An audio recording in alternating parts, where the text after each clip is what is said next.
magacaygu waa Nuux Cabdi Cilmi sarfiyada magaalada Garowe baa ka mid ahay maantay sarifku waxa weeye 35 iyo 34 amarkaas oo dawladdu ay u soo goysay waana ku shaqeynaynaa oo waa ku socdaanay hadda sarifka intaas aan ku wadnaa kaashkana waa la qaadanayay dadku waa u baahan yahay kaashka inay qaataan inkasta oo waxyaalo badan oo ay jiraan wali aan hirgelin badeecadihii oo aan waxba iska bedelin waa jiraan baqaarada qaybtooda oo lacagta aan qaadanayna waa haynaa alxamdulillah inkastoo hadda shir loo fadhiyo oo laga shiraayo wixii harsanaa in la dhameystiro lacagtu kaashka aad buu u badan yahay dadkuna waxay rabaan in hal mar in kaashka loo bedelo mana aha anaga awoodayada inaanu hal mar ummadaas oo kaashka u bedelo waxaanu ka codsanaynaa dawladda iyo maamulka inay waxa weeye lacagta ay maaragtay iyaga laftigooda qaybtooda xareeyaan haddii ay rabaan inay lacagtu waddanka ka shaqeyso si ay u fududaato ganacsiguna waxa weeye uu si sax ah oo degan u socdo anagu waxa laga yaabaa inaanu ninkii uu haysto sariflaha ama 1,000 ama 2,000 markaasna loo keeno 10,000 awoodiis maaha wax uu qaadi karo marka qofku intuu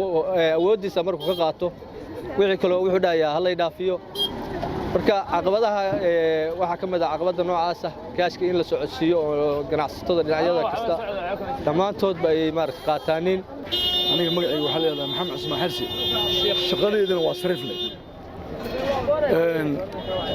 waxa hadda aan meeshan u imaanay oo meediyaha u soo istaagnay waxa weeyaan arrimo badan oo jira darteed Soomaalida waxa weeyaan hal dhagab wax ku maqashaa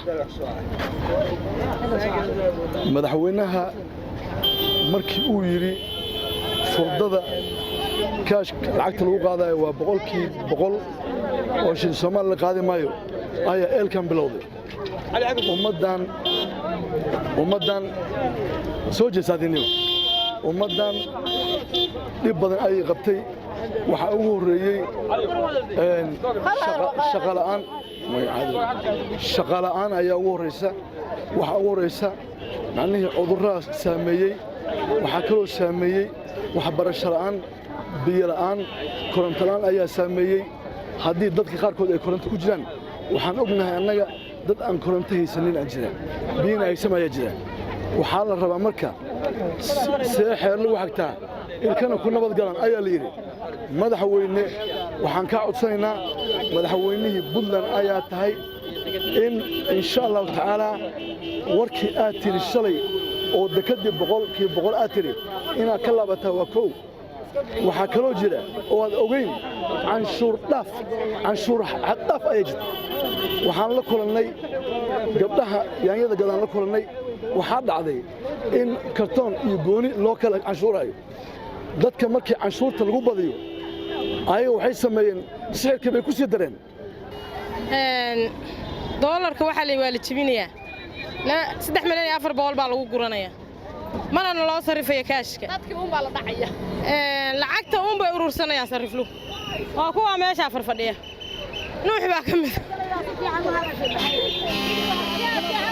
waxa weeye marka waxaan doonaynaa lacagta shacabka lacagta kaashka annagu waxaan rabnaa lacagta kaashka مليون يا أفر أنا أقول إنه نوجو صرفان مليون يا شن بقول إنه نوجو صرفان كاشك ما عرفنا ما أقول إنه نوجو صرفان 6 مليون يا أفر بقول بنا يقولنا يعني ما نبى نصرف يعني لعقته واحد لو ديدي إنه يوم مليون 6 مليون يا أفر بقول كوكب صدان أنا قرنا أي نود ديدان ونيرهان أفر مليون يلا ما بقول أما إذا بصرف ما أنا دهان وحال الربا إصرف لها الدبل وأقول نقطة الربا هي بخارة وادي ذن العتي قاتان كاش كهيد كنتم بيقولوا كل فنا يعني ما أنا بقول إنه وحكاية قتانين دولة واحد تركاش كواتش مني أفر يصدق هاللو بحيه شن يصدق هاللو بدله هذا هو واحد دولة السؤال لنا نكي أفر يصدق كل بحين يوارق وكاش كسينة يواصرف لا يصدق نكي شن يصدق كل قادني الدولة كديري حقيقة شوقة دولة كاسانو كرمنا أنه هذا ما هينو كاش كافر يصدق وأنا لو كسينة يا لكن شن يصدق واحد كل بحين يا وكاش قادنا يا دولار ديريا ما هينو waxaanu idin sheegaynaa go'aankii dawladda ka soo baxay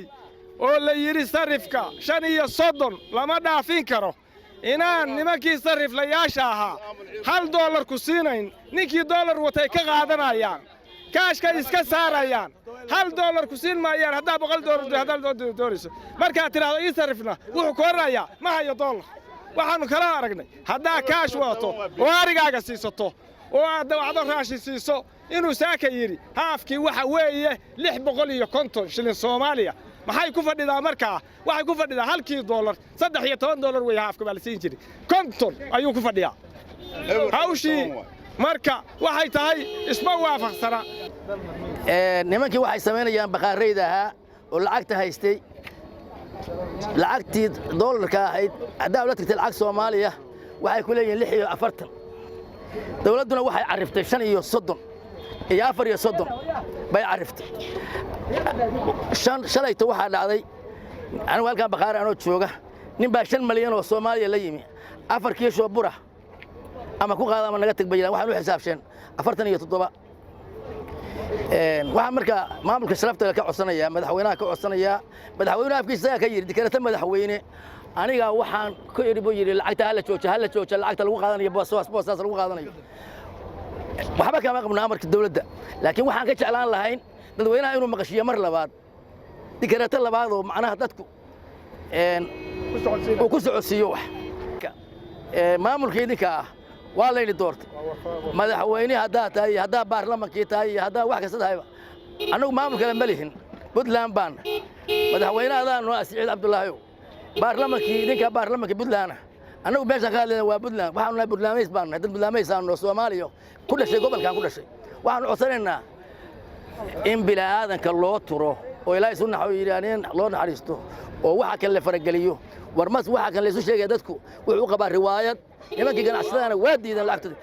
lacag oo caruurta aan koofar aan ugu tuuro inaan dollar aan ka dhigto leedahay 40 keen hadaa aan gurigaada u gadoon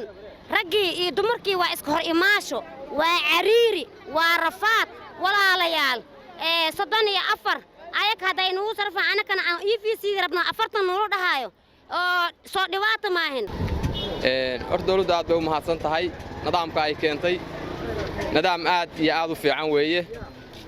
dollarka qiimihii ay ku jaangoysay waa socday oo 34 buu marayaa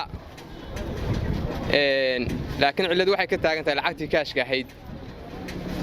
iyo dollarkii la isku bedelo sariflayaashu waa diideen